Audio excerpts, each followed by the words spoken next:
ప్రార్థన. సర్వశక్తిమంతుడా, సర్వకృపానిధి, మా మంచి యేసయ్య, నీకు వందనములు తండ్రి. మరొక రోజున ఈ ఉదయకాలపు సమయంన మీకు మాత్రమే ప్రార్థించుకోవటానికి, మీకు మాత్రమే ప్రతి బాధను, ప్రతి కష్టమును చెప్పి తండ్రి, మా ప్రార్థనల వల్ల మేము జవాబు పొందుకోవడానికి అనుదినము ఇస్తున్న నీ మహాకృపను బట్టి వందనములు ప్రభువా. అయా, మీరు లేకుంటే మా జీవితం లేదు ప్రభువా. అయా, మా పరిస్థితి ఏదైనా మీ చెంత మొర్ర పెట్టుకోవడానికి, అయా ఆ ప్రేమను, ఆ యొక్క ధన్యకరమైన బ్రతుకును మా అందరి జీవితంలో మీరు ఇచ్చి ఉన్న విధమును బట్టి వందనములు ప్రభువా. అయా, మీరు ఏమైనా చేయగలరు ప్రభువా.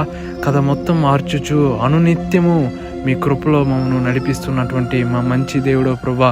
అయా, మరొకసారి మేమందరూ చెప్పుచున్నాం ప్రభా, మీకు అసాధ్యమైనదంటూ ఏదునూ లేదు ప్రభా. నిన్ను నమ్మిన బిడ్డలను ఎన్నడూ నీవు చేయి విడిచే దేవుడు కాదు తండ్రి. అయా, ఈ ప్రార్థనలో ఏకీభవించి ఎందరైతే ప్రార్థిస్తున్నారో, ప్రార్థించుకున్న వాటిని పొందుకుంటున్నారో ప్రతి ఒక్కరిని పేరు పేరున జ్ఞాపకం చేసుకో ప్రభా. ఎందరైతే అప్పుల బాధలో ఉంటున్నారో, వాటి నుండి మేము ఎలా బయటికి వచ్చేదని చింతిస్తున్నారో ప్రభా. అయా, మీకు ఏదైనా సాధ్యమే ప్రభా. అయా, నమ్మిక మాత్రం ఉంచితే చాలు ప్రభా. నమ్ముట నీ వల్ల అయితే నమ్మువానికి సమస్తము సాధ్యమన్న రీతిలో ప్రభా, ఎందరైతే ఈ ప్రార్థనలో ప్రార్థించి నమ్ముచున్నారో ప్రభా, అయా మీ చిత్తమైతే వారి అప్పుల బాధల్లో నుండి వారిని విడిపించు ప్రభా. ఎందరైతే తండ్రి అనారోగ్యాలతో ఉంటున్నారో, అయా మీరు వైద్యులకే పరమ వైద్యుడవు ప్రభా, వారిని ఆదరించి నడిపించు ప్రభా.